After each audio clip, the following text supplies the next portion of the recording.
E aí, povo, tudo bem? Tem um amigo meu que lá no povoado onde ele morava, em um dia as pessoas começaram a explodir. Sim, explodir, inchar, crescer, até não se ver mais nada da pessoa. Mas não eram todas as pessoas. Naquele povoado tinham soldados da ONU, da Organização das Nações Unidas, que estavam lá para pacificar. E eram justamente com essas pessoas que isso acontecia. Só se ouviu o estrondo da explosão, e quando se ia até o local, pouco se achava. Só uma bota ou um boné. Lá, como eles são da ONU, são bonés e capacetes azuis. Eles são internacionalmente conhecidos como capacetes azuis. Isso é o começo do enredo da história do livro sobre o qual eu vou falar brevemente aqui. Eu falo do surpreendente último voo do Flamengo, do moçambicano Mia Couto. Bom, eu me interessei muito pelo estilo da escrita do Mia Couto, né? Aqui atrás você vai ver que eu estou cercado de Mias Coutos aqui.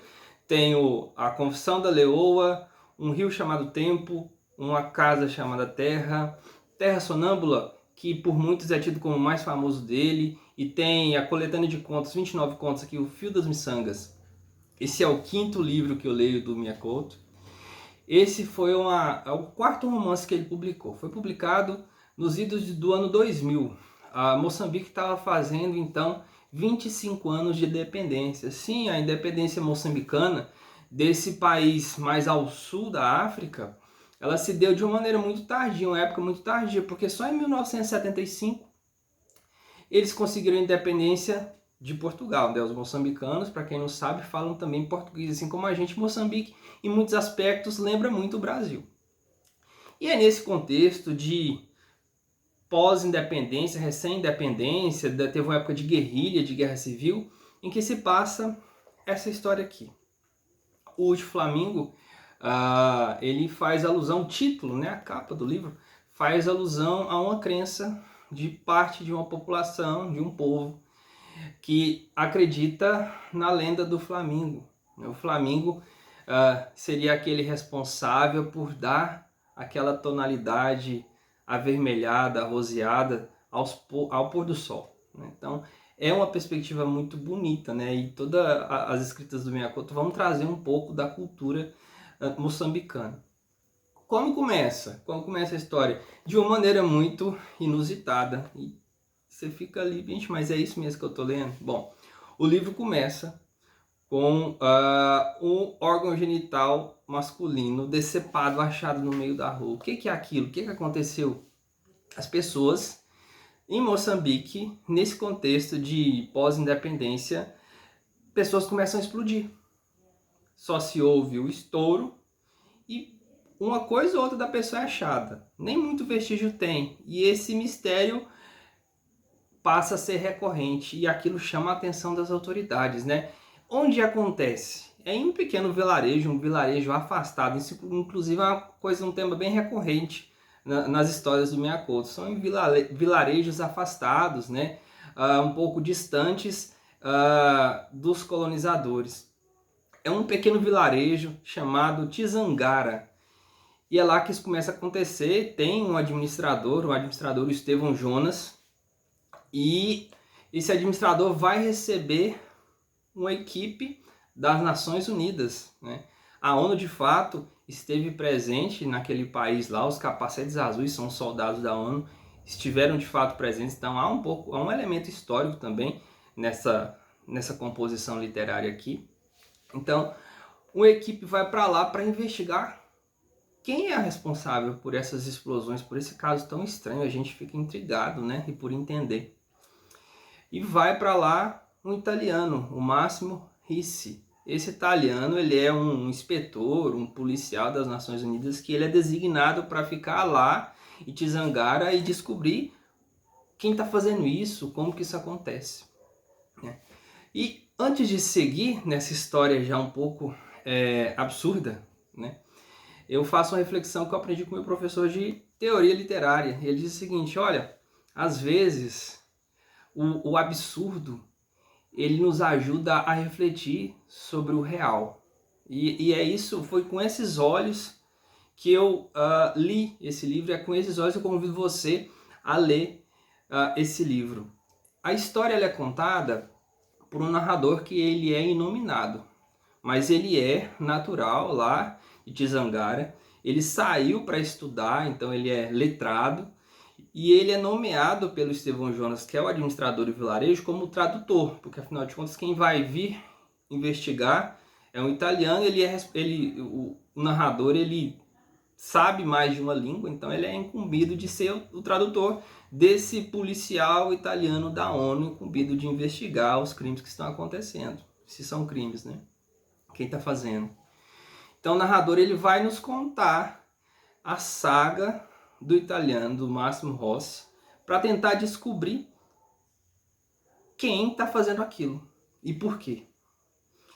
A primeira pessoa também chamada para ajudar a saber, porque afinal de contas um pênis foi encontrado no meio da rua, para saber, para identificar os restos mortais, é uma prostituta italiana, a Ana Deus Queira. Como ela é uma prostituta, ela é chamada para, a partir daquele órgão genital, dizer se é de alguém de lá ou não. E ela fala, não, isso aqui não é de ninguém daqui não, que eu conheço todo mundo. E essa é uma personagem muito curiosa e muito importante na história. Os personagens vão se avolumando. A gente conhece o Estevão Jonas, que é o administrador, que é um ex-guerrilheiro, lutou pela independência de Moçambique, só que se corrompeu. Ele tinha sonhos de trazer o progresso, trazer o desenvolvimento para aquele vilarejo, só que ele se perdeu no meio do caminho. O Estevão Jonas ele é esposo da Ermelinda, que é a primeira dama. Somos apresentados a prostituta do local, a Ana Deus Queira. E depois também vamos conhecer outros personagens como o Suplício, que é o pai do narrador e que também tem muita história para contar daquele lugar.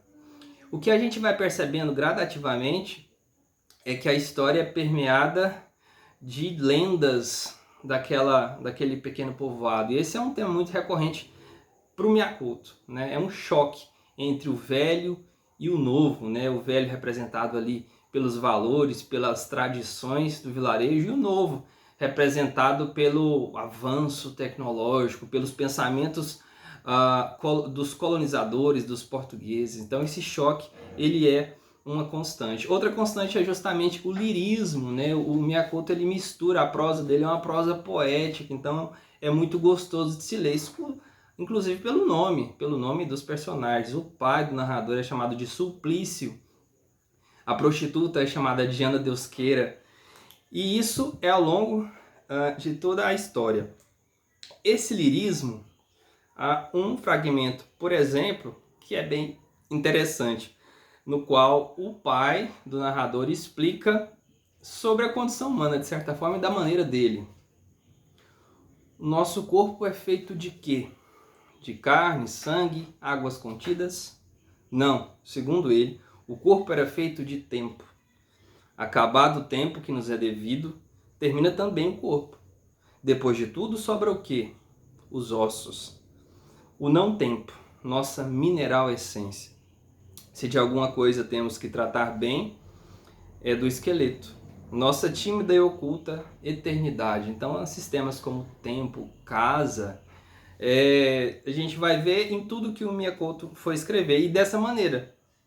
E essa é uma das coisas que mais me motiva a gostar da literatura, é justamente aproveitar a beleza da escrita, esse jogo de palavras, essa construção de palavras, estética de palavras, e o Myakoto é mestre nisso. A questão do colonialismo, né, ela também é abordada expressamente aqui. Em um dado momento, faça uma reflexão também sobre isso. O Suplício diz o seguinte: eu já ofereço facilidades a meus inimigos. Está a ver minha educação?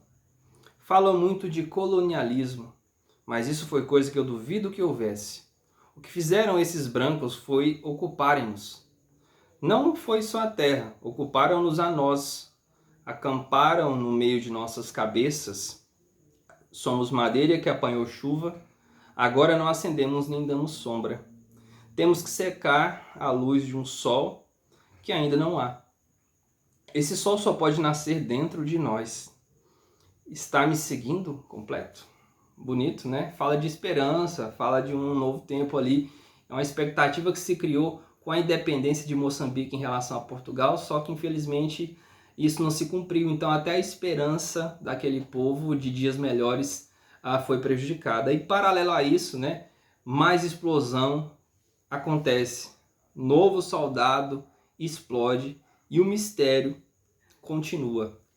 E paralelo a isso, descobre-se que também há outros tipos de explosão que acontece ali, mas explosão oriunda de artefatos da guerra, minas terrestres que estavam ali enterradas e vez ou outra alguém por descuido e desatenção pise em um desses locais e explode. Então existem dois tipos de explosão acontecendo no povoado de Tizangara.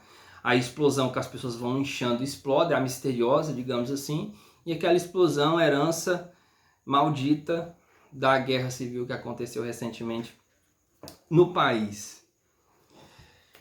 Então, as explosões continuam acontecendo, mas se a gente parar para pensar, é curioso que isso acontece com homens e vez ou outra só sobra o sexo dele, o sexo desse homem, né, o genital. Então, é uma história permeada de metáforas, né? Para quem já leu um pouquinho de Minha Couto, para quem já leu A Confissão da Leoa, que é o mais recente que eu li, a gente percebe que é uma metáfora, né? O povoado de Tizangara, ele vai acontecer algo mais, além das explosões. E esse desenlace da história me deixou no primeiro momento decepcionado, mas depois eu fui parar para pensar e vi, nossa, quão bonito isso é. Só que exige da gente um pouquinho de sensibilidade de perceber as metáforas, o que as metáforas estão querendo nos dizer. Então, assim, há muitos detalhes interessantes e curiosos, mas isso fica para você, que eu acredito que depois dessa indicação vai ler. Para você que não conhece Minha Couto, conheça, você não sabe o que está perdendo. Então a dica de hoje é essa, leia O Último Voo do Flamingo, do moçambicano Minha Couto.